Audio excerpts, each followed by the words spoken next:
नमस्कार। द देसी अड्डा पर आपका स्वागत है। मैं हूं राकेश तिवारी। देखिए, राहत तभी मिलती है जब चाहत पूरी होती है।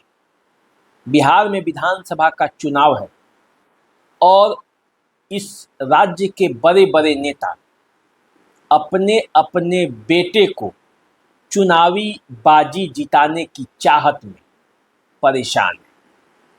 पार्टियों से टिकट चाह रहे हैं। अपने पूरा जीवन राजनीति में गुजार दिया। कई विधायक रहे, एमपी रहे।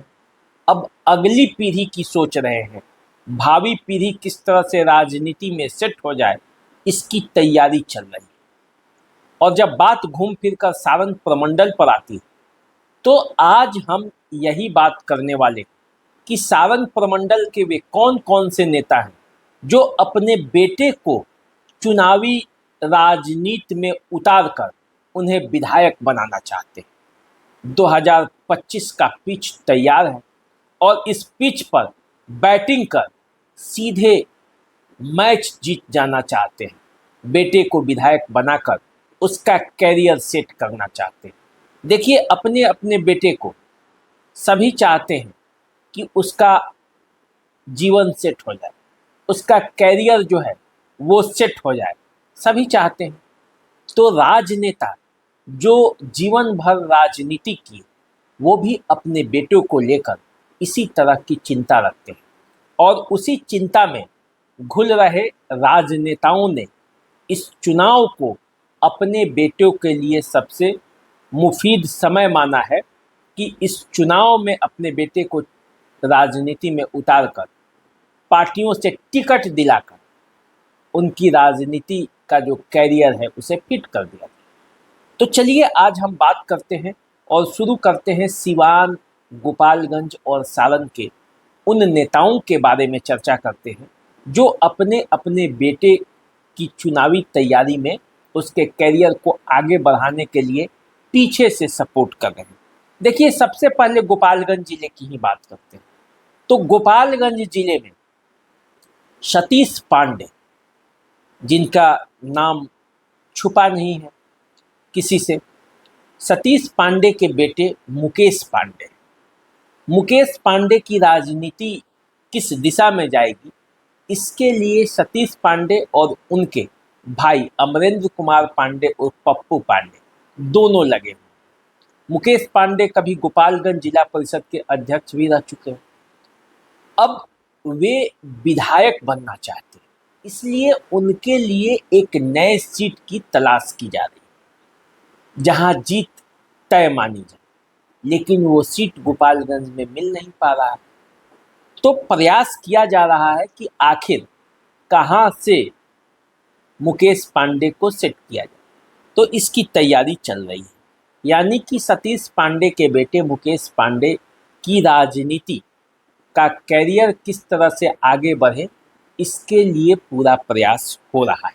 अब देखिए किस सीट से उन्हें इस चुनाव में टिकट मिलता भी है या नहीं मिलता है, परिस्थितियां उस तरह से बनती है या नहीं बनती है, ये भी देखने वाली बात। अब देखिए, यदि गोपालगंज में ही बात करेंगे तो बरौली के जो विधायक राम प्रवेश राय, उनके बारे में भी ऐसा कहा जा रहा है कि इस बार अब राम प्रवेश राय खुद चुनाव न लड़कर अपने बेटे अमित राय को चुनावी मैदान में उतारना चाहते हैं।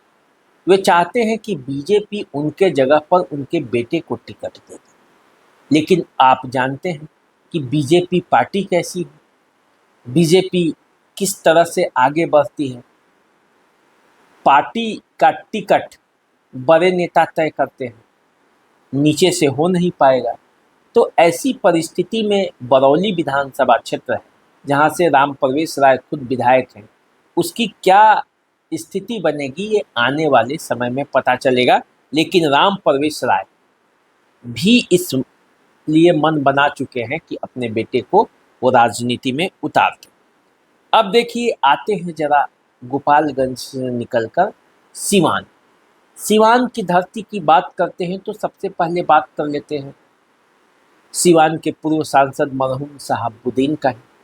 उनकी पत्नी हिना साहब वो चाहती हैं कि उनके बेटे ओसामा साहब इस बार चुनावी राजनीति में फतह हासिल करें, किसी न किसी एक विधानसभा क्षेत्र से वो चुनाव जीत गए। क्योंकि 2004 के बाद शहाबुद्दीन के परिवार में चुनावी जीत मिला नहीं। 2009 में हिना साहब लोकसभा का चुनाव हार गए, उसके बाद लगातार 4 चुनाव हारी। ओसामा साहब कभी चुनाव लड़े नहीं, तो ये उनका पहला चुनाव। तो पहला चुनाव के लिए बात ये हुआ है कि रघुनाथपुर विधानसभा क्षेत्र, जो कि उनका गृह विधानसभा क्षेत्र भी है, वहीं से वो चुनाव लड़े। आरजेडी ने इस बात का ऑफर भी किया और वो चुनावी बाजी जीत ली और अपना कैरियर सेट कर लिया। तो हिना साहब बहुत ही सावधानी से इस बात के लिए अपने आप को तैयार किया है और ओसामा साहब को भी तैयार किया है कि इस बार विधानसभा चुनाव में कोई चूक होना नहीं चाहिए।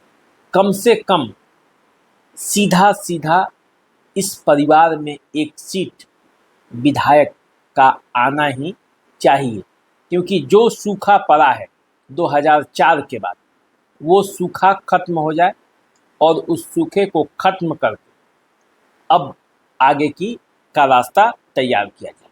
तो देखिए, हिना साहब भी अपने बेटे ओसामा साहब के लिए रास्ता तैयार कर रहे हैं। अब आइए जरा बात कर लेते हैं सिवान में ही जितेंद्र स्वामी का। पूर्व सांसद स्वर्गीय उमाशंकर सिंह के पुत्र जितेंद्र स्वामी राजनीति के धुरंधर माने जाते हैं, लेकिन अपने कभी चुनाव जीता नहीं। बहुत लंबे समय तक वो अपने पिता के साथ चुनावी राजनीति में लगे रहे, पिता को ही सपोर्ट करते रहे, खुद चुनाव नहीं लड़ा। जब लड़े तो जीत नहीं पाए। 2004 में वो पहली बार सांसद का चुनाव लड़े थे महाराजगंज से, पहला चुनाव हार गए। उसके बाद दरौदा से उन्होंने विधायक का चुनाव बीजेपी के टिकट पर लड़ा, वो भी चुनाव हार गए। कम वोटों के अंतर से ही हारे, लेकिन हार गए। अब राजनीति में उनका सफर कैसे आगे बढ़ेगा? अब वो चाहते हैं कि उनके बेटे अभिनव प्रियदर्शी, उन्हें किसी न किसी सीट से टिकट मिले। महाराजगंज लोकसभा क्षेत्र के में उनकी अच्छी खासी पकड़ है और इसलिए वो एकमा, गुड़िया कोठी, इन सब सीटों से प्रयासरत हैं कि अपने बेटे को वो चुनावी बाजी जीतने के लिए उतार दें। लेकिन पार्टी का टिकट मिलेगा नहीं मिलेगा, क्या होगा, ये आने वाले समय में पता चलेगा। लेकिन वो भी अपने बेटे को चुनावी मैदान में उतारने की तैयारी में। अब देखिए, इसी कड़ी में नाम आता है सिवान के पूर्व सांसद ओम प्रकाश यादव का।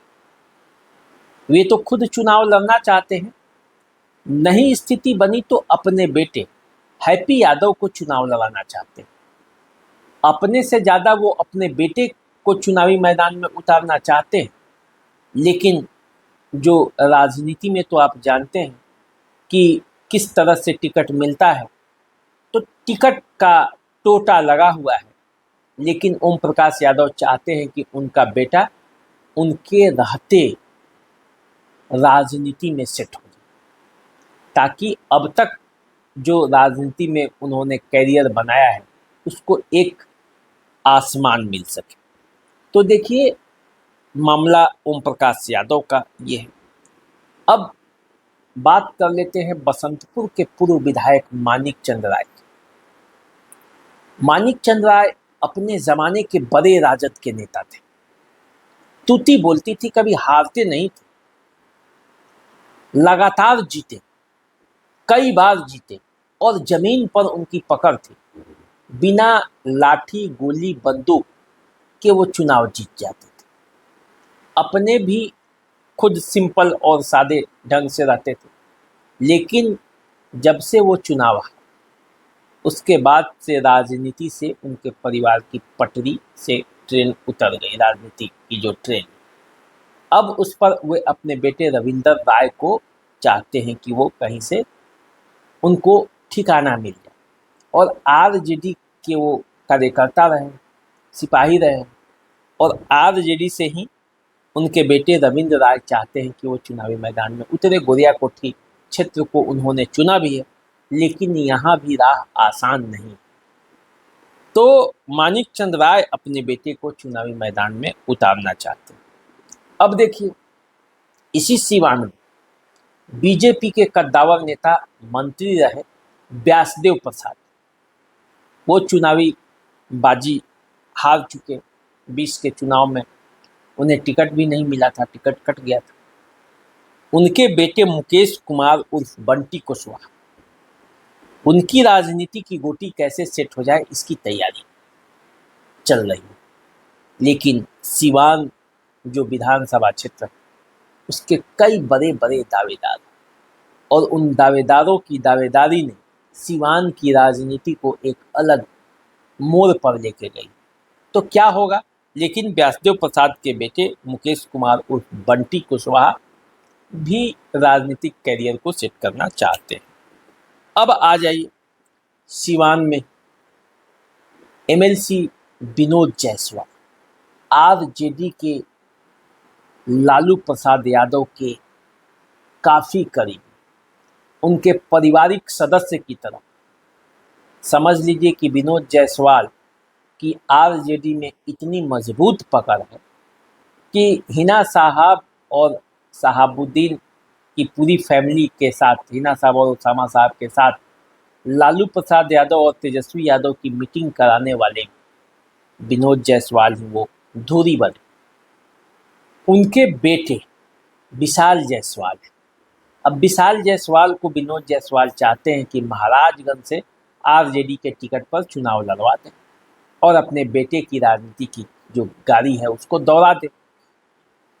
अब इसी के प्रयास में वो लगे हुए हैं। वो भी चाहते हैं कि उनके रहते उनके बेटे का कैरियर जो है वो आसमान की ऊंचाइयों पर छू जाए।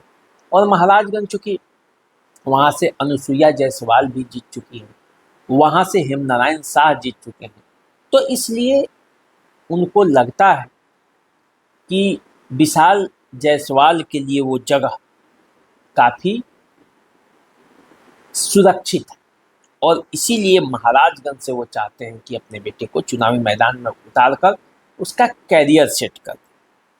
अब देखिए, यदि आप बात कीजिए, अब आ जाइए जरा सारण। सारण में जब आप आते हैं तो एक नाम आता है पूर्व सांसद प्रभुनाथ सिंह का। हालांकि वो महाराजगंज से सांसद हैं, सिवान में आता है महाराजगंज, लेकिन उसके 4 विधानसभा क्षेत्र वो सारण जिले में ही आते। तो पूर्व सांसद प्रभुनाथ सिंह के बेटे रणधीर सिंह का कैरियर कैसे सेट हो जाए, इसके लिए प्रभुनाथ सिंह चिंतित रहते हैं। वो प्रयास कर रहे हैं कि कैसे किसी भी तरह अपने बेटे को राजनीति की पटरी पर ला दें। लोकसभा का चुनाव भी लड़े थे, लेकिन सफलता मिली नहीं रणधीर सिंह को। छपरा से एक बार विधायक रह चुके हैं। जब चुनाव हुआ 2020 का तो छपरा से आरजेडी ने उनको टिकट भी दिया था, लेकिन वो चुनाव हार। कुल मिलाकर देखा जाए तो एक उपचुनाव में ही रणधीर सिंह जीते हैं। प्रभुनाथ सिंह खुद जेल में हैं। उनके राजनीतिक विरासत को संभालने के लिए जो उनके बेटे राजनीति में कूदे हैं रणधीर सिंह, उनको किस तरह से एक मुकाम मिले इसकी तैयारी में प्रभुनाथ सिंह जुटे हैं। और विधानसभा के चुनाव में हो सकता है कि उनको टिकट मिले भी। माझी जो विधानसभा क्षेत्र है वहाँ से वे दावेदार हैं कि जनता दल यूनाइटेड उन्हें टिकट देगा और उस क्षेत्र से वो चुनाव लड़ेंगे। तो देखिए माझी में क्या होता है, क्योंकि माझी में भी राह आसान नहीं। माझी में रणधीर सिंह के खुद 2 प्रतिद्वंदी सामने हैं।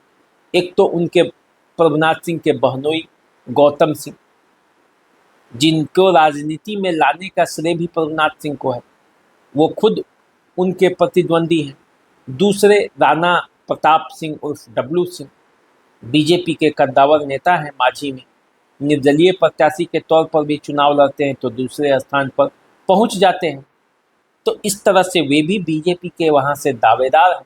तो मांझी में भी राह उनका आसान नहीं है, लेकिन प्रभुनाथ सिंह अपने बेटे को राजनीति के क्षेत्र में उतारकर उनका कैरियर राह पर लाना चाहते हैं। अब देखिए, इसी सारण के एक और बाहुबली दिग्गज नेता धूमल सिंह, वे भी चाहते हैं या तो वो चुनाव उनको टिकट मिलेगा तो वो लड़ेंगे, लेकिन वे अपने बेटे को भी राजनीति में समय रहते फिट कर देना चाहते हैं। तो यदि उनके बेटे को टिकट मिल जाएगा तो वे अपने बेटे के लिए ही उनके पीछे लग जाएंगे और उसकी कैरियर को अपने रहते सेट कर देना चाहते हैं। इसके लिए वो लंबे समय से प्रयासरत भी हैं। अब देखिए इसमें कितनी सफलता उनको मिलती है। अब देखिए, एक और नेता हैं सारण के, सचिदानंद राय, एमएलसी, उनके भी बेटे हैं और उनकी भी महत्वाकांक्षा है राजनीति में उतरने की, कुमार सात्यकी। तो कुमार सात्यकी के लिए सचिदानंद राय प्रयासरत है कि कहीं से टिकट मिल जाए, उस विधानसभा क्षेत्र से टिकट मिल जाए जहाँ से जीतना आसान हो, तो उसके पीछे वो लग जाएंगे। तो देखिए, इतने तो कम से कम सारण प्रमंडल में नेता है जो अपने बेटे को चुनावी मैदान में उतारकर 2025 का चुनाव लड़ाना चाहते हैं, उसके लिए टिकट चाहते हैं और चाहते हैं कि 2025 का चुनाव जीतकर उसका कैरियर जो है वो आसमान की ऊंचाइयों पर छूने लगे। तो देखिए क्या होता है, चुनाव है, जितने लोग प्रयासरत हैं अपने बेटे के टिकट के लिए, उसमें से किसको किसको टिकट मिल पाता है, किसको नहीं मिल पाता है, मिलता है तो क्या होता है, नहीं मिलता है तो क्या होता है, ये तो आने वाले समय में पता चलेगा। तो हमारे साथ बने रहिए, हम आपको हर खबर बताएंगे चुनाव की, हर वो राह दिखाएंगे जिस रास्ते पर चल के आप राजनीति का हर खबर जान सकते हैं, अच्छे विश्लेषण सुन सकते हैं। तो चलिए आप हमारे साथ बने रहिए, देखते रहिए द देसी अड्डा। चैनल को सब्सक्राइब कर लीजिए। अगर आप फेसबुक पर हमें देख रहे हैं तो ज़रूर फॉलो कीजिए, आपके इस कदम से हमारा मनोबल बढ़ता है। अभी दीजिए इजाज़त, नमस्कार।